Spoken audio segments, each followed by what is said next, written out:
latest edition of Wealth Creators. ETNA's Ajay Sharma caught up with Devansh Jain, ED at InoxGFL Group.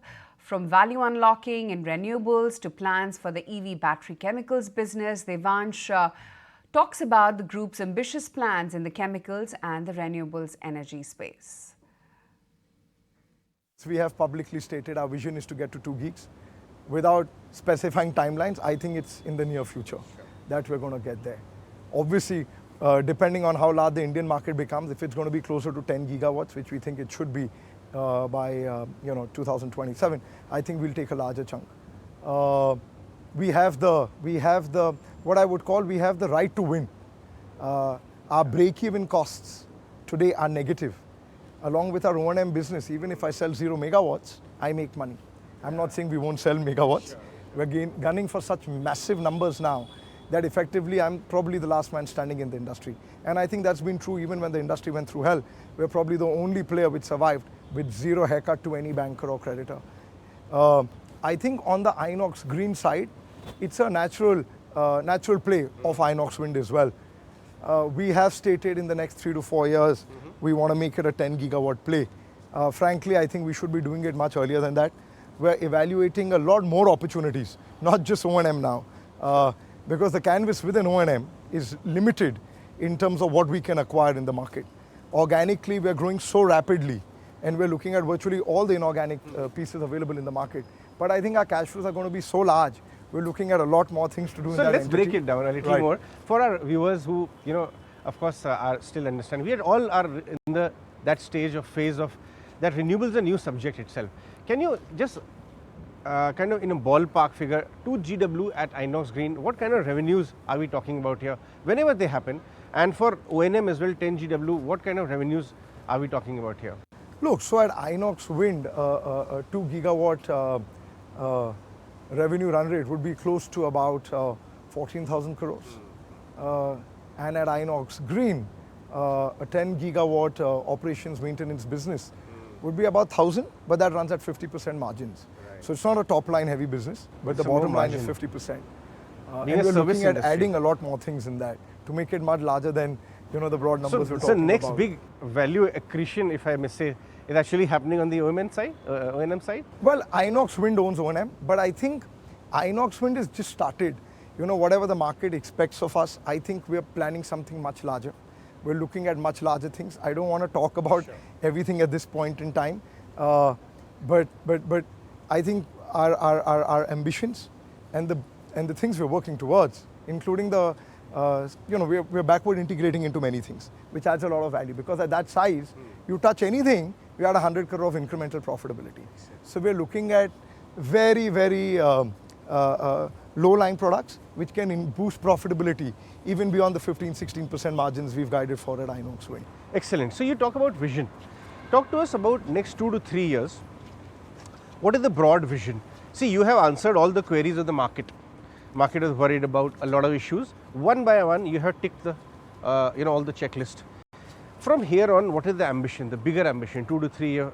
Or if I take about, because energy transition itself is 2030, 2032. So if we take a 2030 view, what are the bigger things on anvil?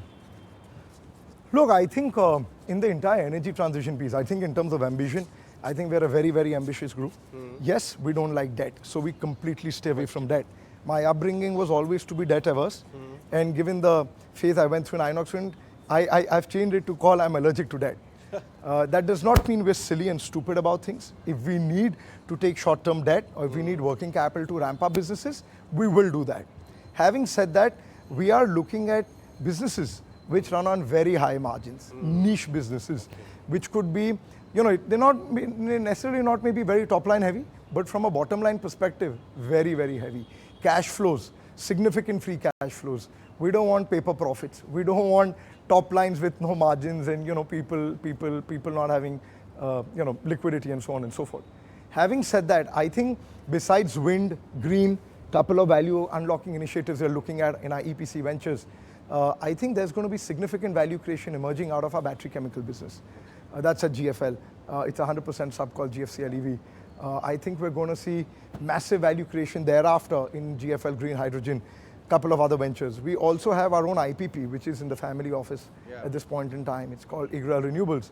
I think that's probably going to be the fastest value creator in the group. In the next 2 years, I think that's probably going to be more than $1 billion, $2 billion. We'll scratch that point a little more, but since you touched upon technology, and I recently saw how now you're getting global certifications for even more higher value, wind turbines, etc. And these are the areas where the bigger opportunity size opens up. Talk to us a little bit more about that, how it's very important. Look, I think you need to be at the forefront of technology, right? If you have outdated products beyond a point in time, you're not going to be able to sell it in the market. And if you are the leaders in the market, you need to be right there. And that's true for any industry, not just wind turbines. And I think to that extent, while we now have global certifications for our 3.3 megawatt product, I'm also excited to say that our team has transitioned completely to 3.3 within 2 quarters. That's something which is unheard of in the normal parlance. We have tied up now for a larger 4X platform, which is going to be launched next year. It's a well-proven product. And I think that's probably going to be between the 3 and the 4. Those are going to be the mainstream in India for the next decade or so. So we are well geared and well positioned to capture a large chunk of the market right at the forefront of technology. And as I mentioned, that's true for all our businesses. If you don't have the right technology, if you don't have the right competitiveness, you're not going to be a winner. The focus area which a lot of people want to understand is GFL now, Gujarat Fluoro. Refrigerants and fluoropolymers, of course, is an area of focus for a long time, and you've done phenomenal work. But that is legacy. What are the new businesses which are happening there which can really create big shareholder value going forward? Look, so I think the biggest bet for us now is GFCL EV, where we are setting up a mega battery chemical complex. These are global scale, very, very complex businesses, very strong moats. I personally believe that's probably going to be larger than anything else we've done in the group. That's still work in progress. A lot of action which we've done on the ground over the past 2 years. We've not spoken much about it, and wouldn't be fair for me to talk too much about it, but I think that's going to be the biggest gorilla. So give me a sense of how the EV business, EV chemicals, how much revenue size can it achieve in the next 5-7 years? You started talking a little bit about it at the management level in the conference calls, but I want to understand the potential there. Look, it's going to be a multi-billion-dollar play for us. In terms of revenue, in terms of profitability, I think the group is known to maintain very high profit margins. From a GFL perspective also, every time we evaluate businesses, we're looking at certain numbers below which we don't work. And I would not be able to throw too much light on it, but I think EV is going to be the biggest bet. But I'm told that a lot of global investors have started approaching you, and for some pie in that end alone. And I think the management has indicated that at right time, value unlocking or getting strategic partners, perhaps financial partners or strategic, which one would you prefer?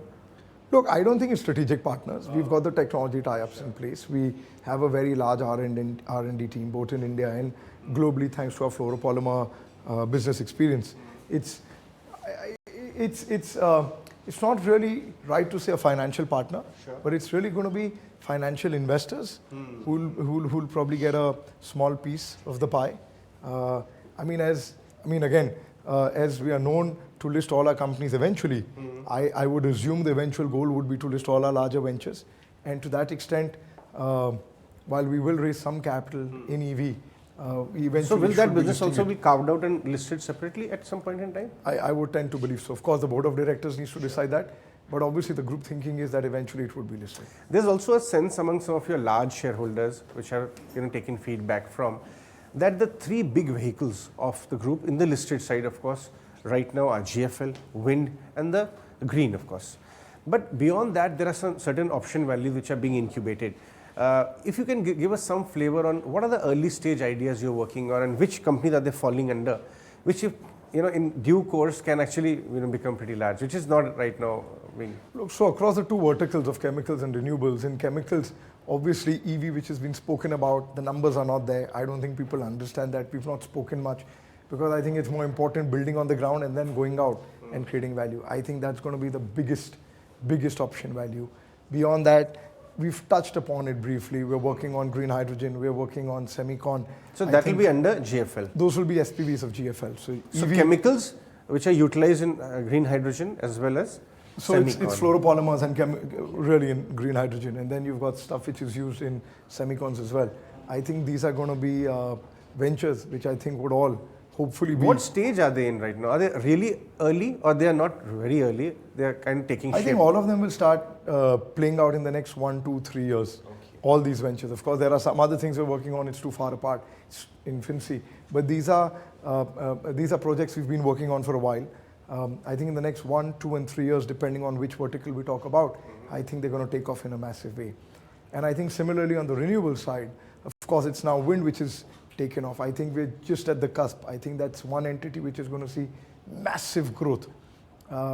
Green obviously is out there. That again, we are building to massive scale. It's a small, what I would like to call wind and GFL probably are the gorillas. Green is a chimpanzee in our group.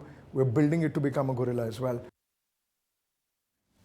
All right, those are some very promising, optimistic long-term targets being spelt out there by Devansh Jain of Inox Group. If you like this video, then like, share and subscribe to ET Now.